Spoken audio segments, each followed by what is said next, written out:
With NPHET considering legally mandatory vaccination, there can only be one reasonable answer to this insane idea. Hell no. This is Ben Scallan and you're watching Gript Media. Well, a belated Happy New Year to you all. We are officially living in the futuristic sounding time that is 2022. And if you looked at the news this week, you'll get an idea of just what kind of future it is. NPHET to consider mandatory vaccination, department preparing paper on legal and ethical aspects. In addition, the chair of NIAC said that mandatory vaccination could be necessary for the overall good. So less the utopian Star Trek future where everyone gets along and we have peace on Earth, and more the dystopian nightmare kind where the state could force you to get invasive medical procedures against your will and you have no fundamental rights. Well, fair enough, I'm glad we could clear that up. Now, it should be noted that Taoiseach Micheál Martin says that he opposes NPHET's suggestion and he insists that the voluntary policy will be kept. But forgive me for not being put at ease by this. After all, this government has done more 180-degree turns than a teacup ride at Disneyland. For example, on the 23rd of November 2021, Leo Varadkar said that people didn't have to worry that a booster jab would be required to maintain a valid COVID cert. Relax, he said, it's not gonna happen. Until just 6 weeks later, the Taoiseach said, actually sorry lads, you will need a booster cert after all. There are endless examples of this. COVID certs are only going to last a few weeks. Oh wait, now they're permanent. Corporation tax is a red line that we refuse to cross. Oh wait, we've just crossed it. They do this all the time. So Micheál's assurances that they won't implement mandatory vaccination may as well be written on toilet paper. I'd love to think that I was wrong about this, but frankly, I'll believe it when I see it. Similarly, Sinn Féin say that they oppose mandatory vaccination as a move, but then again, they were also opposed to COVID certs, calling them wrong and discriminatory. And this campaign lasted around 5 minutes before they suddenly decided that COVID certs were cool after all and called for more compliance with them. And it's not like Sinn Féin or the government are opposed to bringing in policies that hurt their own voters. Both of them supported the mandatory alcohol pricing policy in lockstep, hand in hand together. The point being, you can't trust the government or the opposition as far as you can throw them. An ironclad promise from any establishment politician isn't worth the paper it's printed on. So don't be shocked if in a few months this mandatory vaccination policy is implemented after all. Trust me, if I'm wrong, I'll be happier than anyone. So with that said, let's examine the plan as it's been outlined. The state's public health team is set to consider mandatory vaccination with a new paper being prepared by the Department of Health on the legal and ethical aspects of such a move. Well, I can save the Department of Health a bit of time and energy on this one. Here's your paper ready to go. It's evil to force someone to inject themselves with medicine they feel they don't need or want. And that's about it. I think we're done here. That covers everything you need to know about this issue.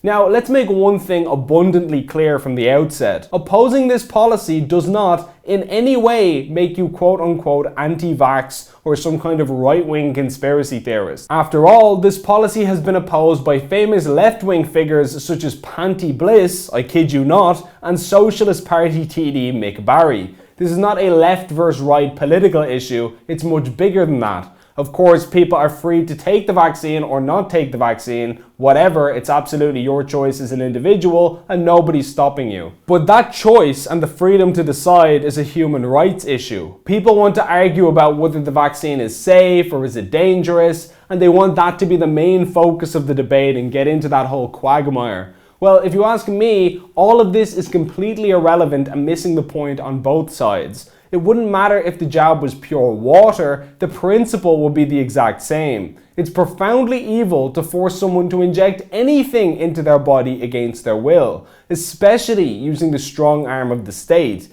By arguing about whether or not it's dangerous, you're A, asking to be banned by social media and written off as a tinfoil hat crank. I'm not saying that's fair or right, it obviously isn't, you should be allowed to express your views online, but that's not the world we live in, unfortunately, and we have to be realistic and pragmatic about these things. And B, it's almost conceding the principle that in theory, it could be okay to force people to take medicine if you thought it was safe. But even then, it would be totally and utterly wrong. Sub out vaccine for strep cells or paracetamol or Hall soothers and it would be just as wrong. The medicine is not the point, it's the fact that they're forcing people to undergo a medical procedure that they don't want and may not need. That's the issue that needs to be hammered home here. Everything else is a huge distraction so far as I'm concerned. This is first and foremost an argument about bodily autonomy and human rights. If you don't have rights over your own body and the government can say, we're going to make you take this injection whether you want it or not, then what can't they do? Why not take your right to own property next for the quote-unquote common good? Taking your car or your house away is a lot less serious than putting substances into your bloodstream without your consent. Why not take your free speech rights away or your right to protest at that point? I mean, if they do this, they will already have taken the most important and serious right that you have, your right to bodily integrity. The line into tyranny has already been crossed at that stage, and everything else is just icing on the cake. I mean, practically speaking, Ireland is already around 95% fully vaccinated, according to Varadkar, and yet we have the 7th highest COVID rate in the entire world, beaten only by 6 tiny island nations and microstates like San Marino and the Isle of Man. For context here, San Marino has a population of around 33,000 people, and the Isle of Man has a population of around 85,000 people. So the only countries that have more COVID cases than us are places that are so minuscule they hardly count. We effectively, for all intents and purposes, have the highest COVID case rate in the world, despite 95% of people being fully jabbed. And we're supposed to believe that if we can just jab the extra couple of percent of people, that'll make all the difference? Please give me a large and substantial break. The obvious reality here is that the authorities don't know what they're doing and are floundering desperately. They vaccinated almost everyone, they implemented COVID certs, they tried antigen testing and what have you not got, and yet cases are still exploding through the roof. They can't accept that this disease is not controllable, and so they're throwing things at the wall frantically to see what sticks. I don't know, maybe make vaccines mandatory? Maybe use the cert in more venues even though it didn't work in the places we already tried it? I don't know what to do. They just don't know what to be doing with themselves. They are making it up as they go along. And at the same time, we're hearing from Varadkar that we need as many as 4 doses of the vaccine,